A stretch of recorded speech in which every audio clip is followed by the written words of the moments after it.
సభ్య సమాజంతో పాటు తోడేళ్ల లాంటి మగపిల్లలున్న తల్లిదండ్రులు సిగ్గుపడాల్సిన ఉదంతమిది. ఇల్లు, బడి, ఆటలు తప్ప మరో ప్రపంచం తెలియని ఓ 8 ఏళ్ల బాలికకు చాక్లెట్ ఎరగా చూపించి అఘాయిత్యానికి పాల్పడ్డారు ఓ ముగ్గురు మైనర్ బాలురు. తాము చేసిన పాపం ఎక్కడ బయటపడుతుందోనని ఏకంగా ఆ బాలికను పరలోకానికి పంపించేసి కన్న తల్లిదండ్రులకు కడుపు కోత మిగిల్చారు.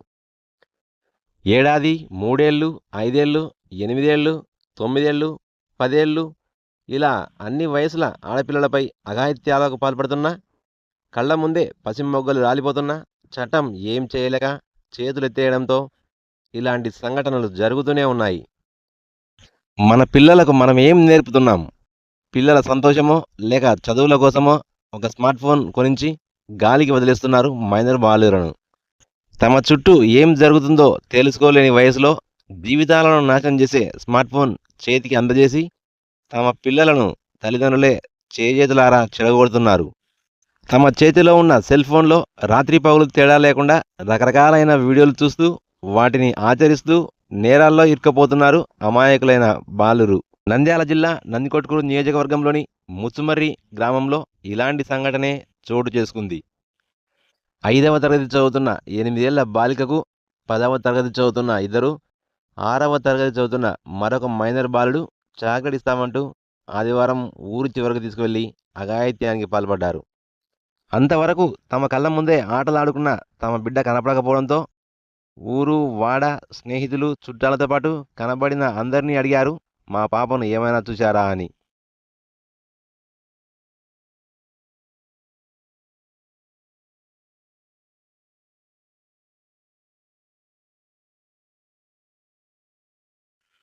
తమ పాప కోసం వెతికి వెతికి వేసారిపోయిన తల్లిదండ్రులు ఇక చేత కాకపోవడంతో పోలీసులను ఆశ్రయించారు. తల్లిదండ్రుల ఫిర్యాదుతో విచారణ చేపట్టిన పోలీసులు తేల్చిన విషయం తెలుసుకొని ఊపిరి ఆగిపోయేలా రోధించారు.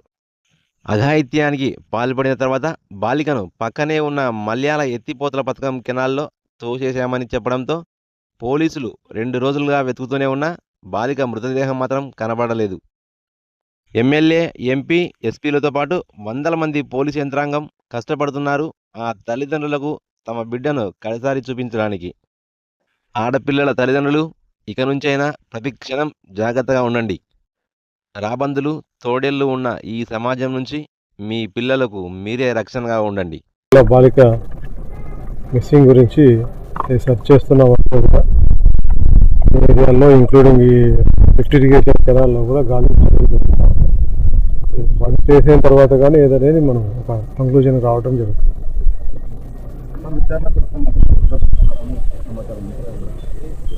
విచారణ చేస్తున్నాము.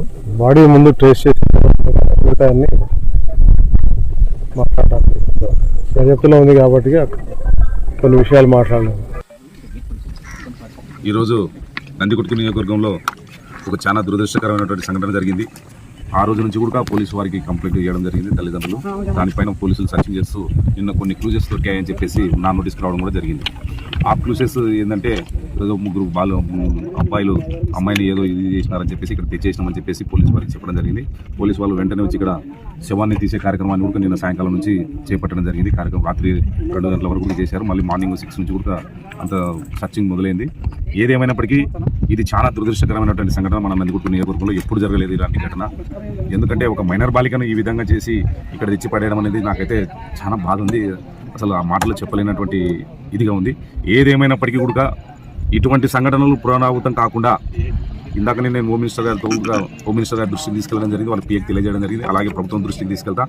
దీని వెనుక ఎవరున్నా సరే, ఎంతటి వాళ్ళైనా సరే వదిలిపెట్టకుండా శిక్షించేంత వరకు కూడా మా ప్రభుత్వం పనిచేస్తుంది.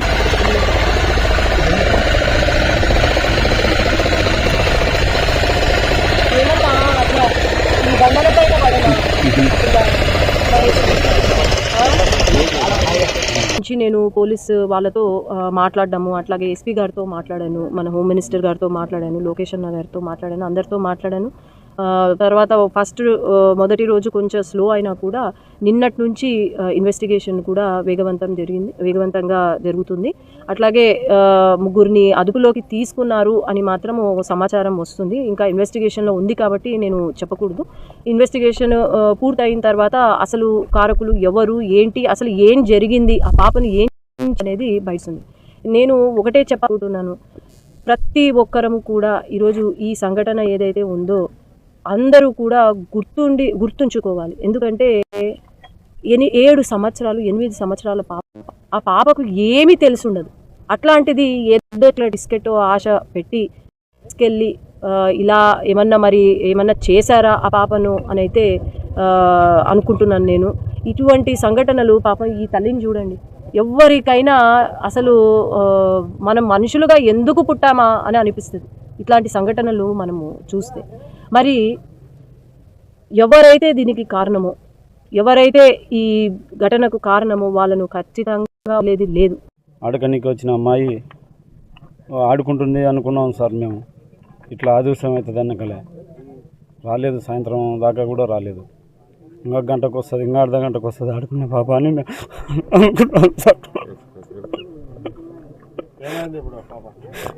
ఏమో సార్, సారోళ్ళు సమాచారం ప్రకారం చంపి దీనిలో వేసినారని చెప్తున్నారు సార్. ఇంకా ఇంతవరకు బయటపడలేదు. ఎవరో ముగ్గురు అని అంటున్నారు సార్. ఈ ఊరోళ్ళేమో సార్ తెలియదు సార్, నాకు వాళ్ళ పేర్లు తెలియదు. పోలీసులు సమాచారం ఇచ్చారు సార్.